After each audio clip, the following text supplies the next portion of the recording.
کوئی کارکن کوئی لیڈر باہر نہیں نکلتا. البتہ KPK سے وہ چونکہ وہاں پہ ان کی گورنمنٹ ہے, وہ جیسے بھی کر کے لے آتے ہیں. وہ وہاں سے پہنچے مبینہ طور پر تو یہ بھی کہا جاتا ہے کہ وہاں سے ان کو مزدوروں کو باقاعدہ جو سرکاری خزانے سے 2,000 5,000 دے کر خرید کر بندوں کو لایا جاتا ہے.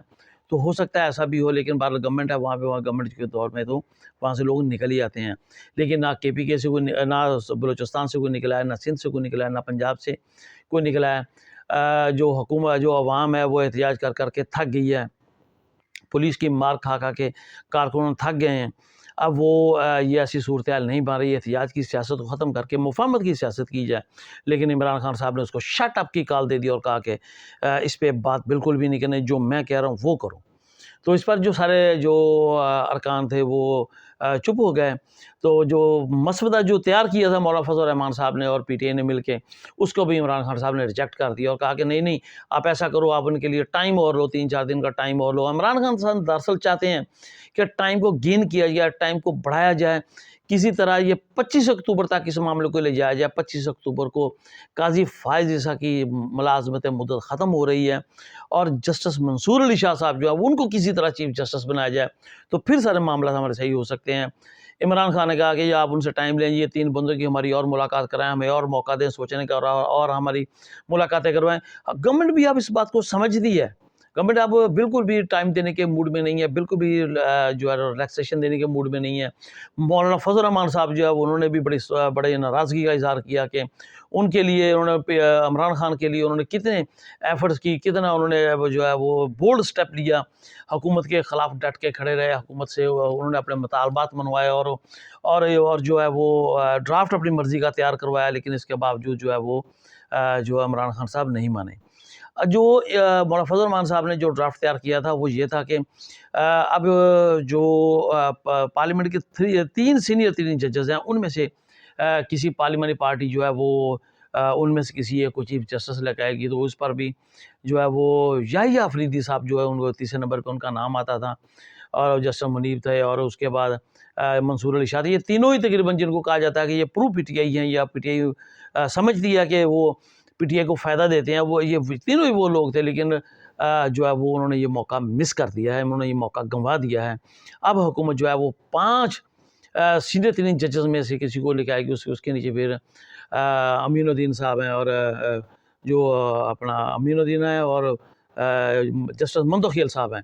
اب ان کے نام آتے ہیں. اب ان میں سے کسی ایک کو جو ہے وہ چیف جسٹس آف پاکستان لگایا جائے گا, پر ان تینوں ججوں کو اوپر سے اڑا دیا جائے گا.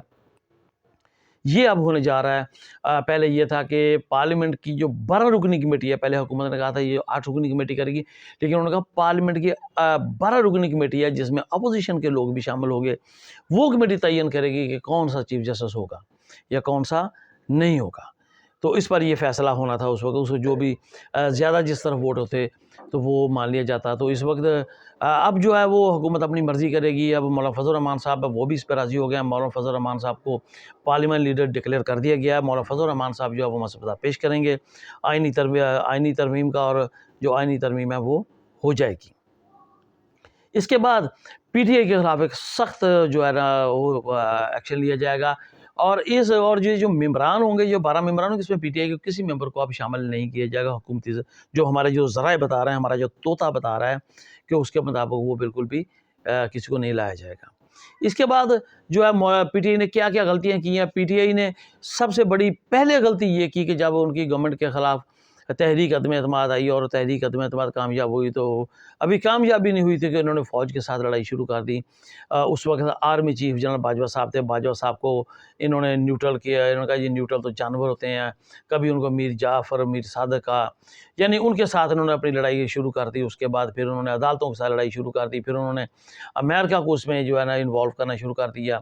بعد میں پھر جو ایک پارٹی جو وہاں پہ جو گورنمنٹ کے ساتھ جو معاملات کو درست کرواتی ہے, وہاں کی جو کمپنی ہے, پھر اس کو بہت سارے پیسے دے کر انہوں نے وہاں پہ پھر امریکن گورنمنٹ کے ساتھ انہوں نے اپنے معاملات کو درست کیا. دراصل جو عمران خان ہے وہ پاکستانی عوام کے ساتھ اینٹی امریکن کارڈ کھیل کے وہ عوام کی ہمدردیاں حاصل کرنا چاہتے, جس میں بہرحال وہ کافی حد تک کامیاب ہوئے. اور اسی وجہ سے امریکن کی نفرت کی وجہ سے ان کو جو ووٹ ہے وہ عوام نے ان کو بہرحال ووٹ دیا ہے۔ عمران خان صاحب کو چاہیے تھا، پھر اگلی غلطی عمران خان صاحب نے یہ کی کہ ان کو اس الیکشن کو جو تسلیم کر لینا چاہیے تھا اور اپنے ارکان کو پارلیمنٹ کے اندر جانے دینا چاہیے تھا، اور پارلیمنٹ کے اندر رہ کے جو ہے وہ انہیں لڑائی کرنی چاہیے تھی۔ اب عمران خان صاحب نہ پارٹی کے ہیں، نہ پارٹی کے اندر ہیں، نہ گورنمنٹ کے اندر ہیں۔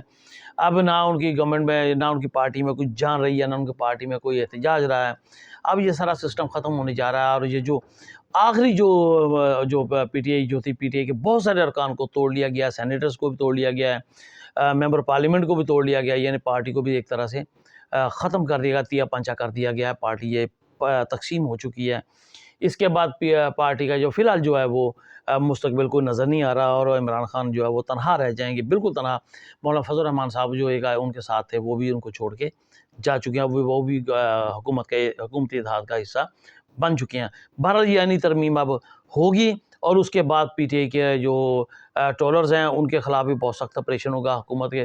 پی ٹی آئی کے ہاتھ سے جو سوشل میڈیا کا ہتھیار ہے یہ بھی اب چھین لیا جائے گا۔ اس کی پارٹی تو پہلے ٹوٹ پھوٹ کا شکار ہو چکی ہے، اور جو عمران خان صاحب ہیں ان کے لیے سختیاں وہاں شروع ہو جائیں گی۔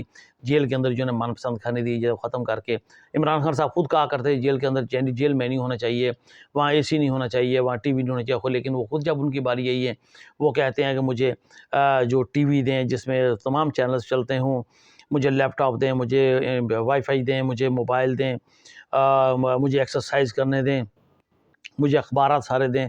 لیکن خود یہ عمران خان صاحب دوسرے سیاسی لیڈروں کے بارے میں کیا کہتے تھے وہ سب کو پتہ ہے، لیکن جب اپنی باری آتی ہے تو پھر عمران خان صاحب کا یہی معاملہ ہے کہ میٹھا میٹھا ہاپا ہاپا تو کوڑا کوڑا تھو تھو۔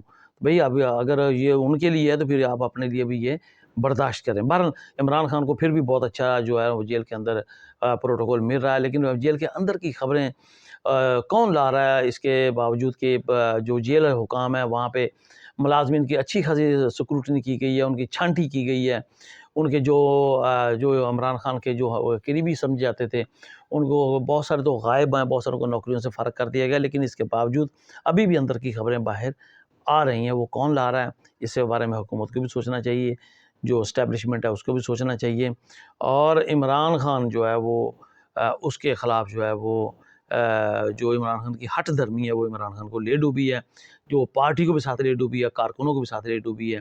جو ہماری خبریں ہیں وہ یہ ہیں عمران خان کے لیے یا پی ٹی آئی کے لیے کوئی اچھی خبریں نہیں ہیں، پر آپ کے ساتھ پاس بھی اگر کوئی معلومات ہو تو وہ ضرور لکھیے گا، لیکن تہذیب کے ساتھ۔